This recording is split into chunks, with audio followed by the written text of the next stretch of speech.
Hello and welcome to Bracewell's Data Center Counsel podcast. From energy and utilities to siting and financing, our attorneys cover the opportunities and issues with data center development.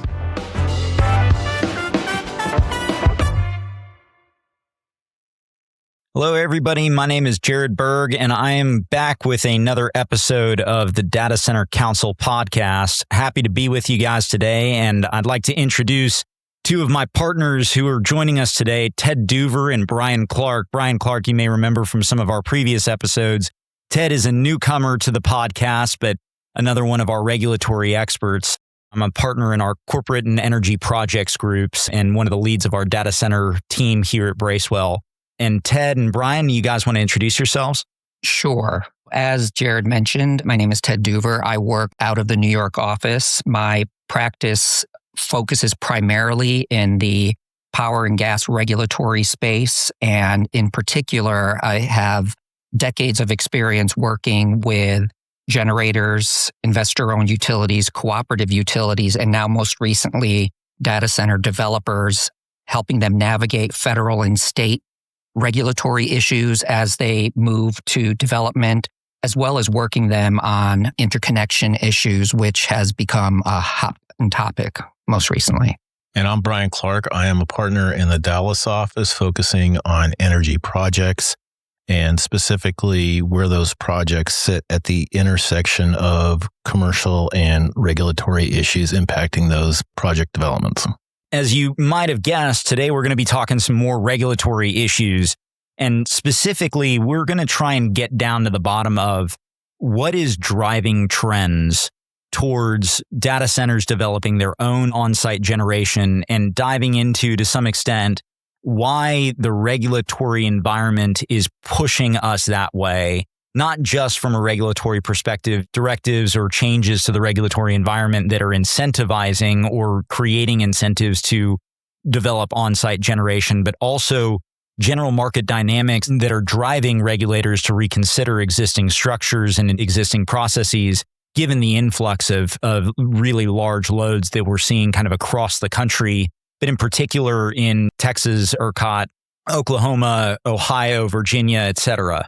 So with that, I think we'll go ahead and dive in. I think our first question, Ted, is for you. So generally, we've talked about ERCOT in the past, but maybe taking a different focus to, maybe picking on PJM a little bit. We're seeing a lot of the same trends from a large load perspective, data center build out, increasing generation needs, increasing interconnection costs, a lot of consternation from the public about increased electricity costs. The price at the plug is one of the expressions that I've heard. So Ted, maybe you can walk us through kind of where did we come from and how did we get to where we are today? And I think we were talking earlier, maybe it's more a trend over the last 5+ years rather than the last 2 or 3 years. So it's not directly related to inflation necessarily, but other factors at play. I guess I would start off by saying that the idea that the grid and the transmission system in this country needed upgrades and needed to be modernized is not something that is a recent topic, that we start with data centers. It's something that would go back quite some time when you had these, what used to be once in 100-year storms and the need to make a more reliable and resilient grid.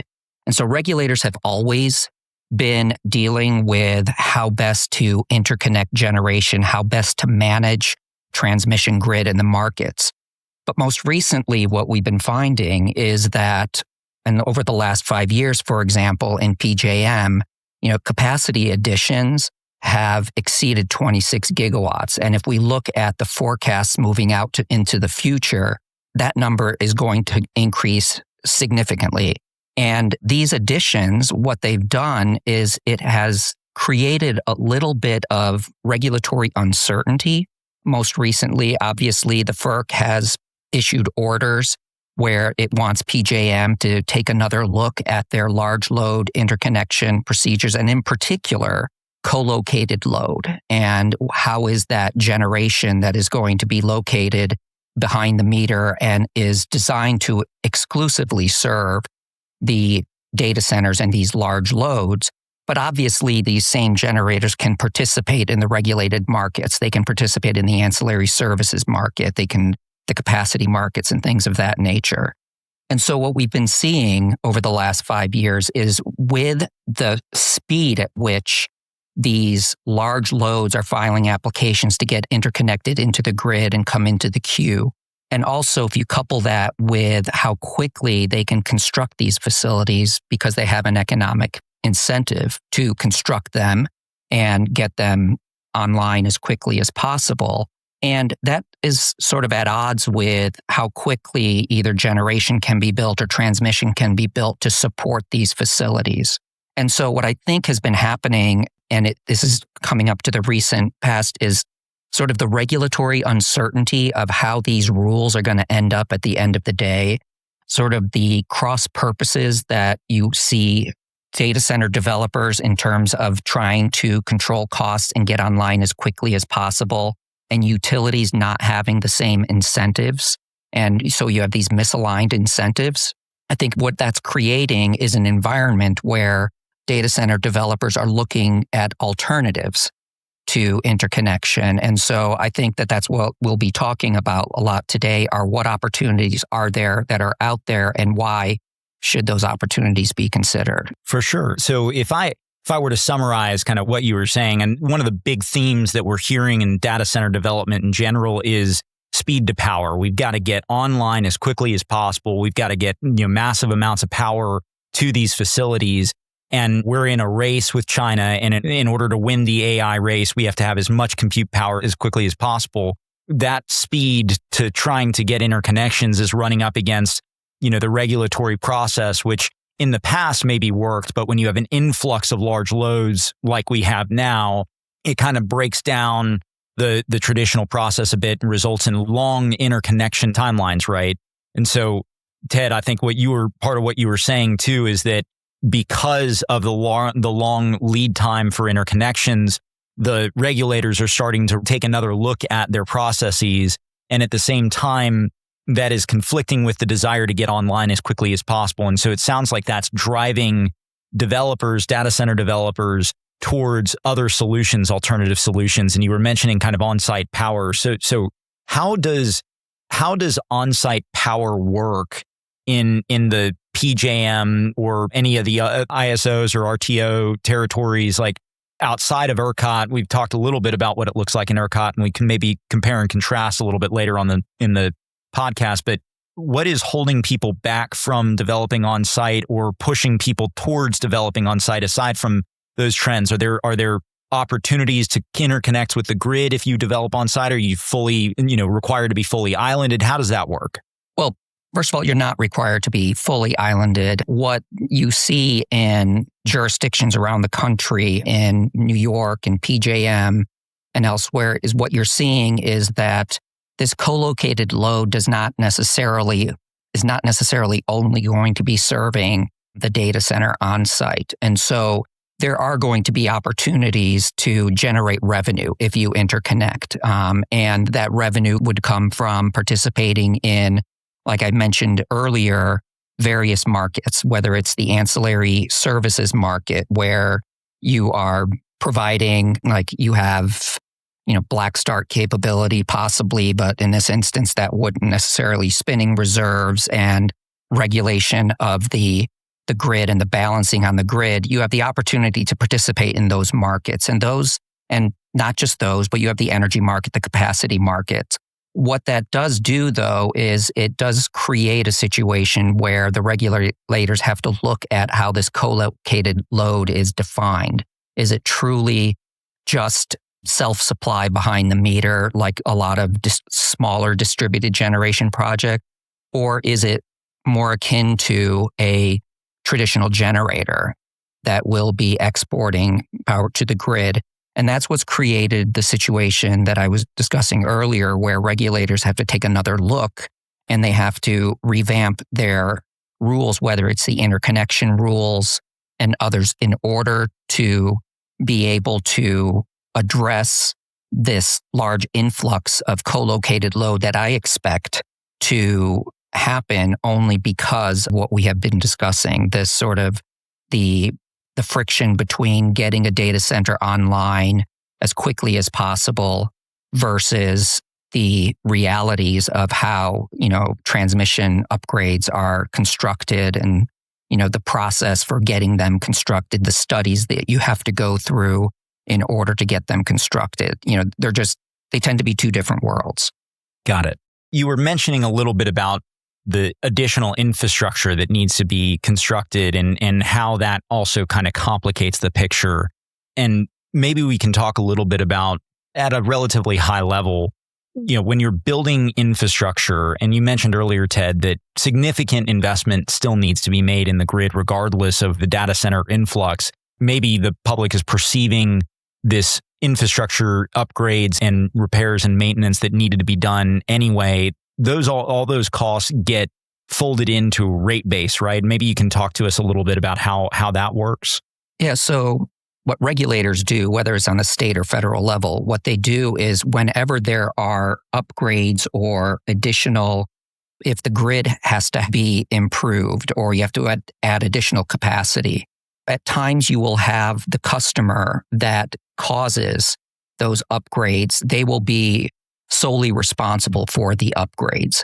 However, there also are situations where if those transmission upgrades are deemed to benefit other customers, and PJM does this type of an analysis, that if they're deemed to benefit other customers beyond just the data center, then those costs are socialized across a larger customer base.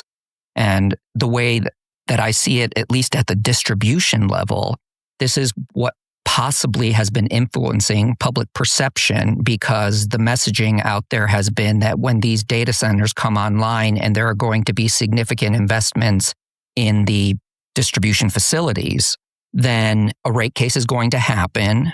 Those capital investments are going to be, as you pointed out, rolled into rate base, and that those capital investments are going to earn a return.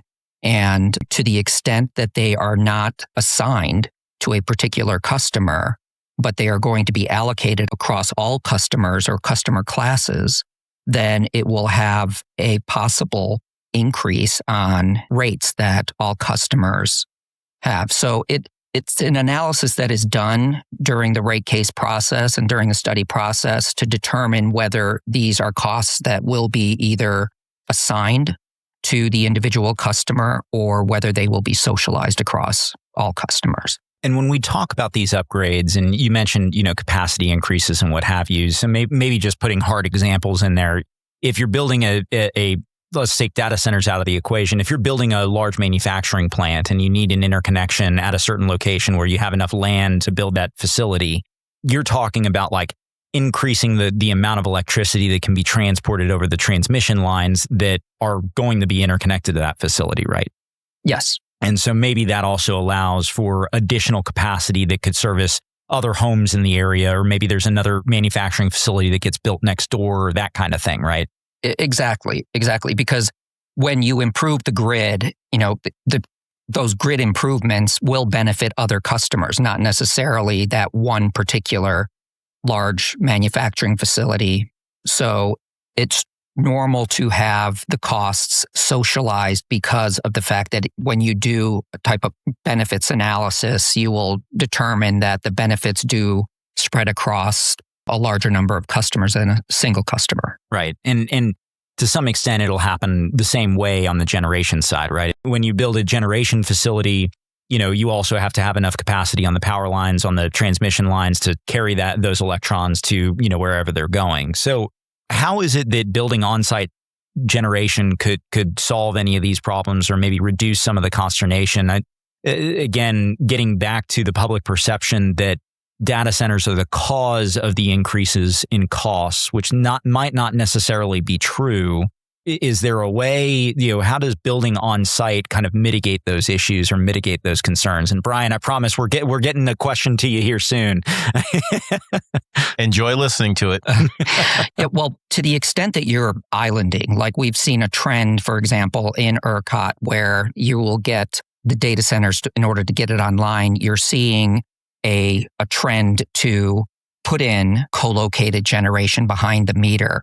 And that will help to address a lot of the issues that we've been talking about, because to the extent that you are co-locating generation with the load, then you are avoiding some of these issues that we just talked about. One, the queue will become less congested because there are going to be fewer larger loads that are going to be seeking to interconnect. Two, you take away any of the public issues that you may have with the development of this large load. And that solves that problem, because then what you see is that the load goes behind the meter and you have generation behind the meter. And so it avoids the problems. And then finally, as far as some of the issues that we earlier discussed about data center developers taking control over their build, by going and doing this behind the meter co-located generation, they are taking control. One of the things that I had mentioned is that this reminds me a little bit about what happened back when renewables were coming online significantly. I'm going to be dating myself, but if we go back like 15, 20 years, you had, the wind farms and solar farms that were located in remote areas where the transmission system wasn't built out to get it to be able to interconnect those generators with the grid. And what we saw at that time is that the same struggles or the same issues that data center developers are dealing with today regarding the economics, the timing of the interconnection, they felt that, we can do this faster, cheaper, and then we can meet our goals. And so what these developers started considering was building their own generator leads. They would take a long transmission line, they would interconnect it with the grid, it would be interconnected, and these leads were considered part of the generator. But what happened was the same evolution that I think is going to happen in the regulatory environment today with the increase in data center developers is happening, is that ultimately these facilities became regulated. And they became lightly regulated. It wasn't the same as being a transmission service provider, but today there is lightened regulation of these facilities. And so I think what we are seeing and sort of what I think like what we're going to see is that data center developers can now take control of the economics, the timing, the same way that renewables developers were trying to do in the past. But I don't necessarily believe that to the extent that you are islanding, for example, that you are going to have that co-located load subject to the type of regulation that you see these lines at interconnected renewables. Interesting. So maybe taking a comparison and maybe moving over to ERCOT a little bit, and then we can kind of talk a little bit more about how the ERCOT model compares to the PJM model, or, and I'm referring to PJM, but think about PJM, MISO, other RTOs and ISOs kind of somewhat similarly, as kind of a contrast to the ERCOT model. One of the biggest differences being that, ERCOT is an energy only market, whereas, Ted, you were talking about ancillary services, capacity markets, et cetera, that are in effectively all of those other RTOs and ISO territories. So maybe just thinking about ERCOT, Bryan, I promised I would get back to you here eventually. One of the things that Ted was talking about is that, we're seeing a drive towards taking control of your own destiny. And in our previous episode, Bryan, we were talking about how interconnection lead times in the ERCOT market, have also seen the same extensions on long timelines that we're seeing in other areas. But ERCOT has kind of taken a somewhat unique approach, it sounds like, from the regulatory standpoint. We talked a little bit about Senate Bill 6 in our last episode, but maybe you can talk a little bit about how ERCOT through SB 6 and other regulations that they are kind of implementing through the rulemaking process directed by SB 6. How is ERCOT kind of looking at loads that are bringing on their own generation, and then maybe we can talk about some opportunities after that, and where this might all lead with kind of a large set of distributed generation across the grid. I think it bears in mind to remember that ERCOT is an energy-only market, meaning that although there are ancillary services available in the ERCOT market, and after Winter Storm Uri, there was a proliferation of ancillary services. Some would say that it was a capacity market light, but by and large, ERCOT is an energy-only market. And what that means in practicality is that ERCOT doesn't necessarily create a queue. It doesn't manage electricity, both generation and load on the system. ERCOT provides an on-ramp, and then it relies upon, in the most basic sense, it relies upon the market to essentially manage itself. So ERCOT's on-ramp process is through the interconnection process.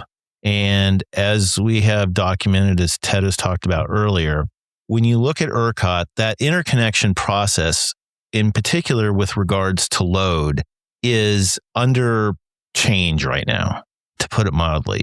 ERCOT realized it had issues with large loads wanting to interconnect to the various transmission utilities that comprise the ERCOT system as far back as 2022. They created an interim process for large load interconnects. They went ahead and took its time to devise a protocol for large load interconnection as part of its planning guides. Those were initially published last summer. They went into effect in December. And as we had discussed before, 3 days later, ERCOT decided that it needed a new process, and it's moving from the interconnection process, which people were used to, meaning go work with your utility. The utility serves as essentially the gatekeeper to the ERCOT market, to what it's calling a batching system. That is currently under development between ERCOT and McKinsey. They're developing a new interconnection process that will look at loads in particular areas instead of one load at a time. So long story short, the ERCOT market is going through changes as we speak right now. But Jared, what you referred to earlier, SB6, which we have talked about in other episodes of this podcast, in essence, SB6 was a significant change to how large loads in particular are going to be, for lack of a better term, managed by the market.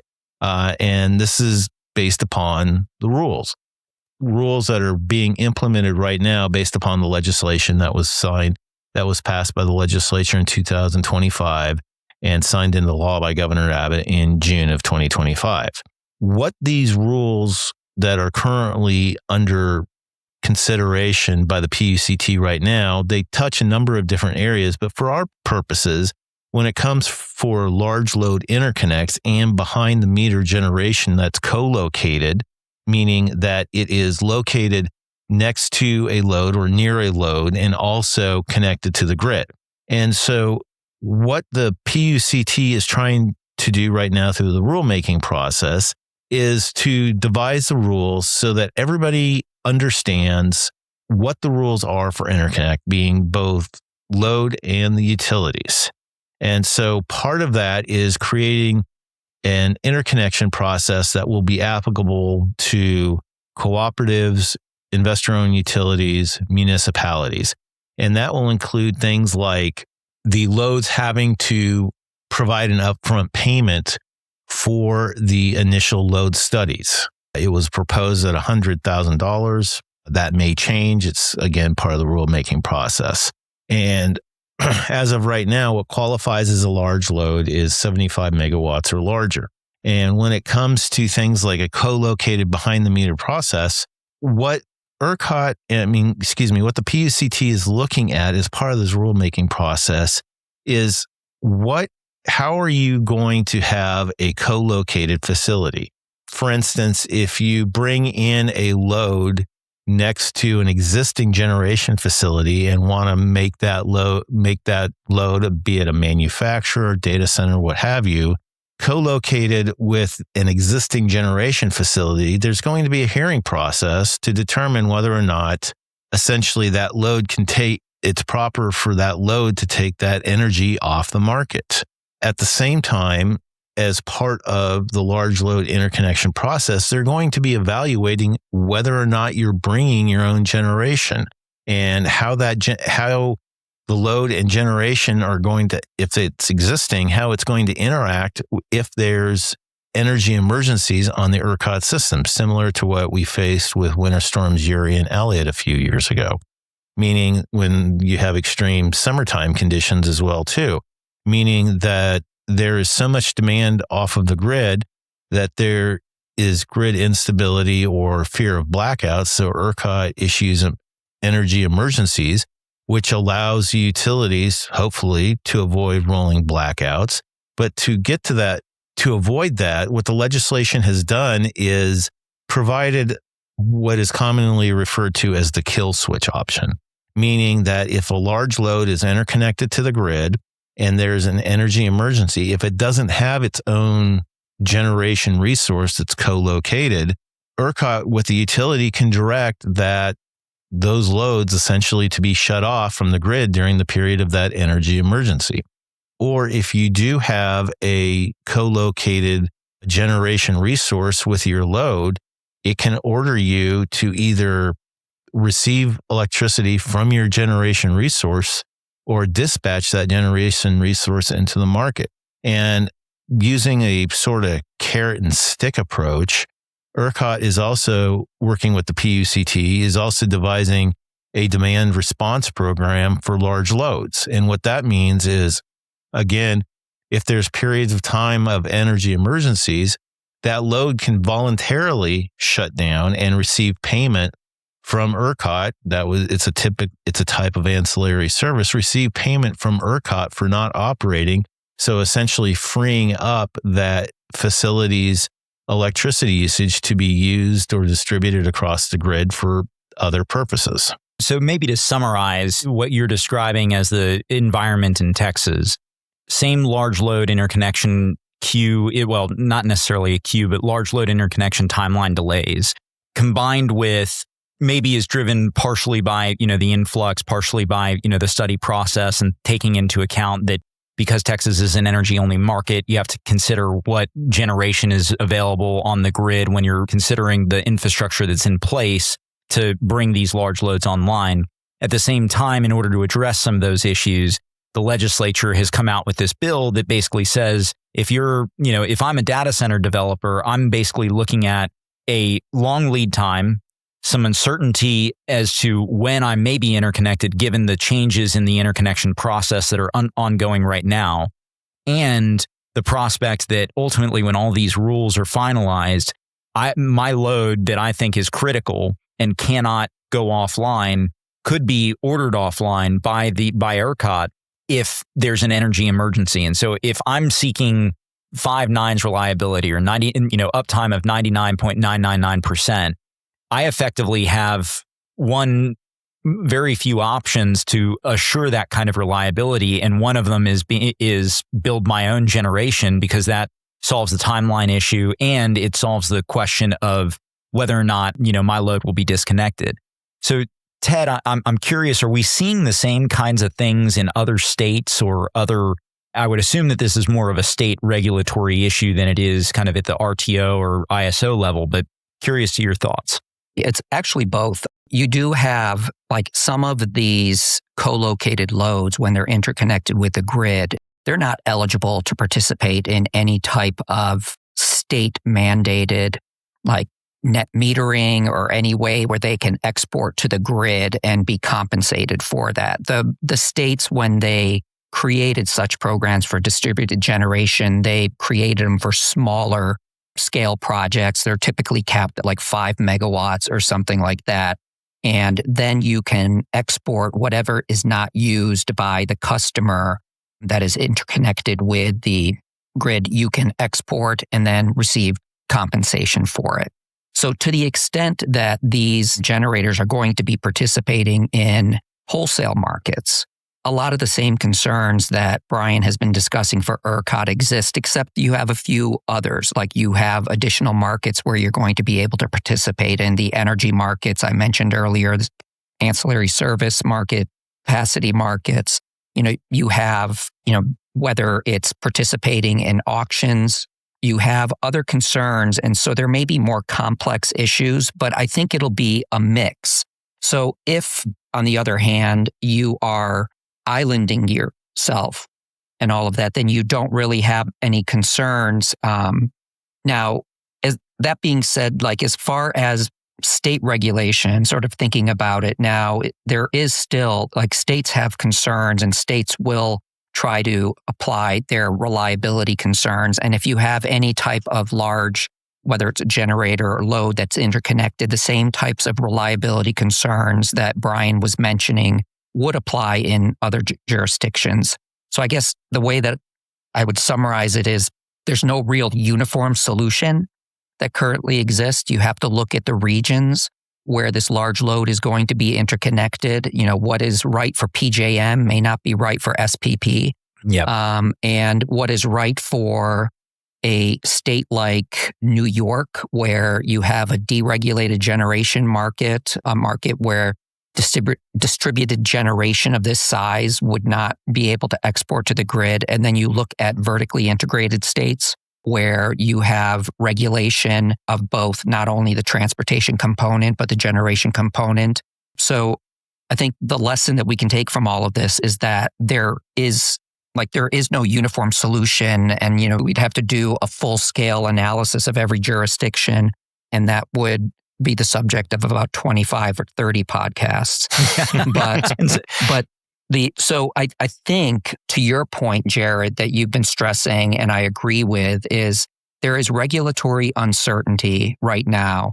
And so while there are opportunities when you interconnect with the grid, revenue opportunities and all of these issues, I think that the reason why developers are considering going with co-located load and even potentially islanding themselves, it's because of the fact that they can eliminate a lot of these, a lot of the regulatory uncertainty and then the other issues that we had discussed regarding like timing, cost, et cetera. So maybe to kind of boil this down and then bring us to kind of the last point in our discussion here.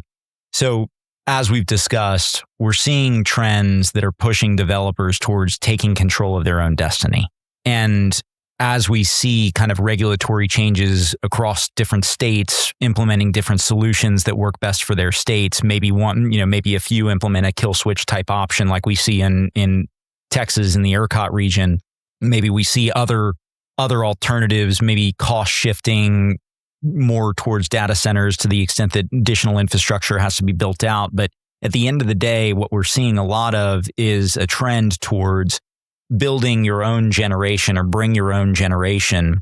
And one of the opportunities that at least seems apparent to me, and curious as to y'all's thoughts, both, Bryan, I know you work outside of ERCOT, but maybe you can take the ERCOT perspective, and Ted, you can take the perspective of other jurisdictions. But it seems like we have an opportunity where people like Chris Wright are talking about unlocking backup generation. And maybe what we're really talking about is as the need for speed to power drives data center developers to create their own generation on site, that generation potentially could serve as more of a distributed generation resource across the grid to enhance grid reliability and maybe reduce some of the concerns about, grid emergencies because we have so much more generation that is accessible. What do you guys think about that? Is that a realistic outcome from all of this? Is that a direction that would be positive? What's kind of the long game as a result of all this? Because I assume kind of one of the things that will come out of this period of time is,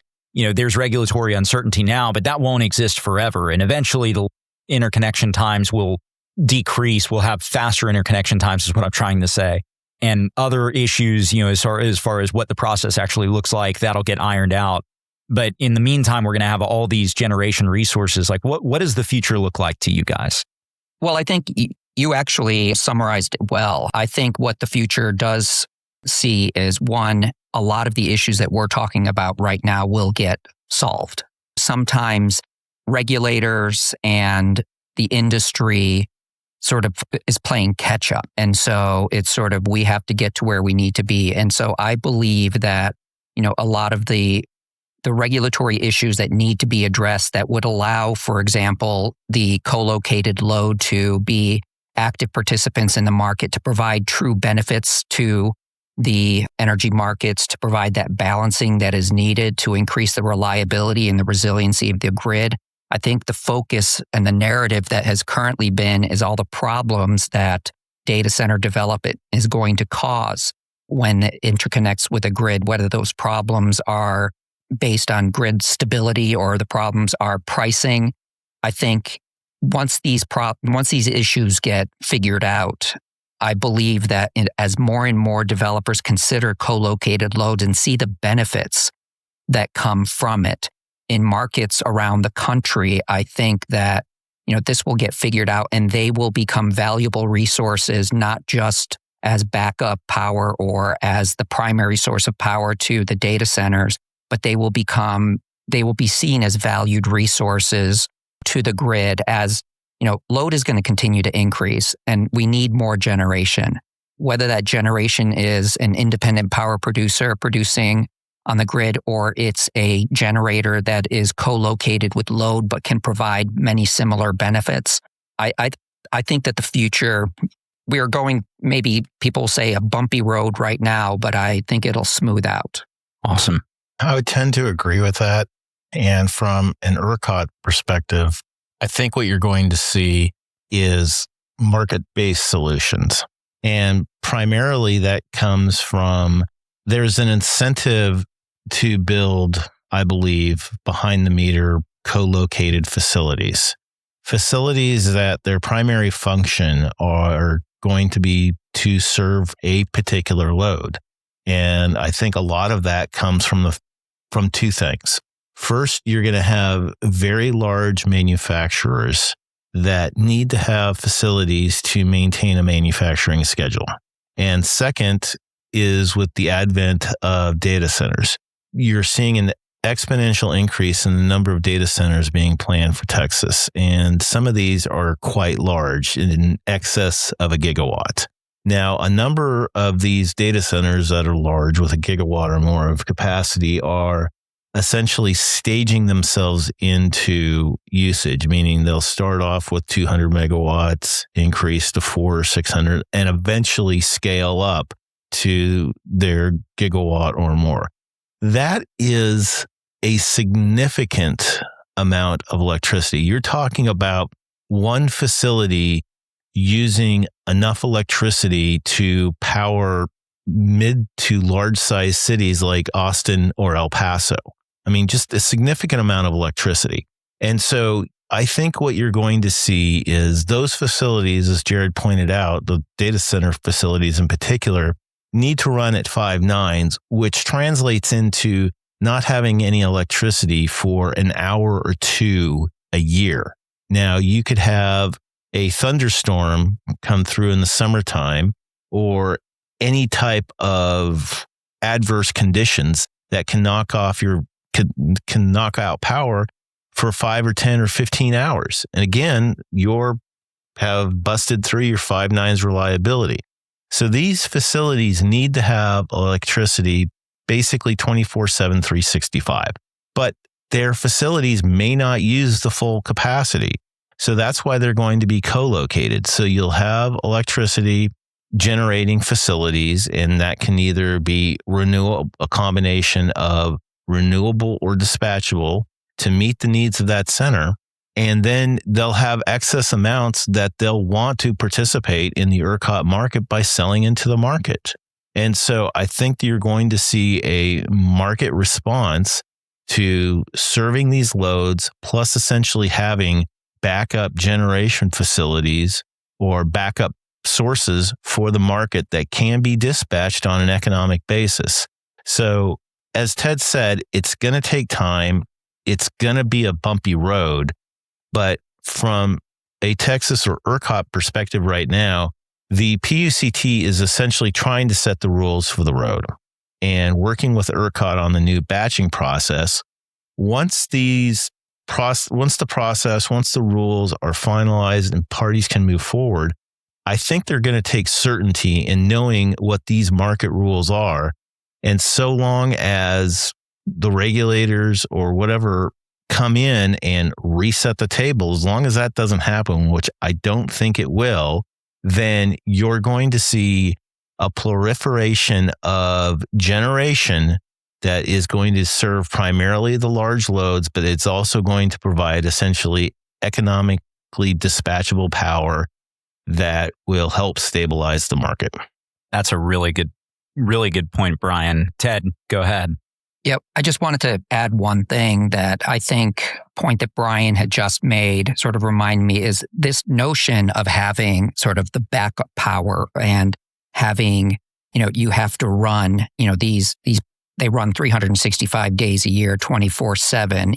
One of the things that, I had heard once before is analogizing sort of a data center to your laptop computer when you're working.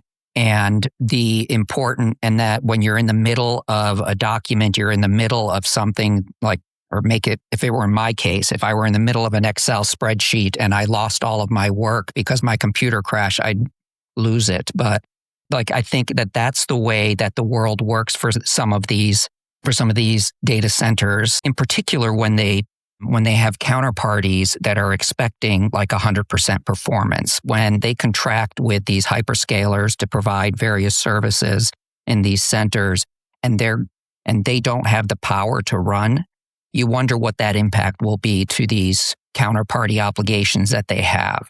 So I think that what Bryan was saying, and Jared, what you've said over and over here about the solution could be that this co-located load behind the meter is it provides a primary benefit by reducing risks for these data center developers. But at the same time, as we discussed, I think it will provide benefits and people will come around to the benefits that it will provide to the grid at large and the markets at large. Yeah. And it's a really interesting point too, to remember that in order to make sure that you don't lose your work product, you don't lose the training workload that has been running or what have you, you have to have uptime. But at the same time, we also know that an AI factory or a data center is not necessarily running at 100% capacity at all times. I've heard different numbers, depends on the model and the training workload versus inference workload, but I've heard numbers as much as, inference is 30% of the power consumption that a training workload may be. And so it's a great point. It does allow for the opportunity to sell some of that excess capacity, and maybe that's what we'll start seeing in the future. Guys, really appreciate your time today. I think that's a great place for us to stop.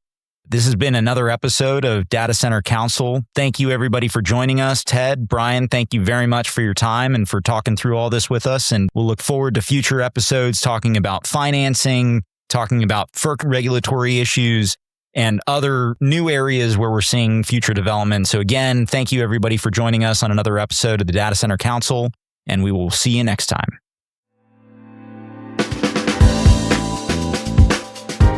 Thanks for tuning in to this week's episode of Bracewell's Data Center Counsel podcast. To contact any of today's guests, please reach out to datacentercounsel@bracewell.com.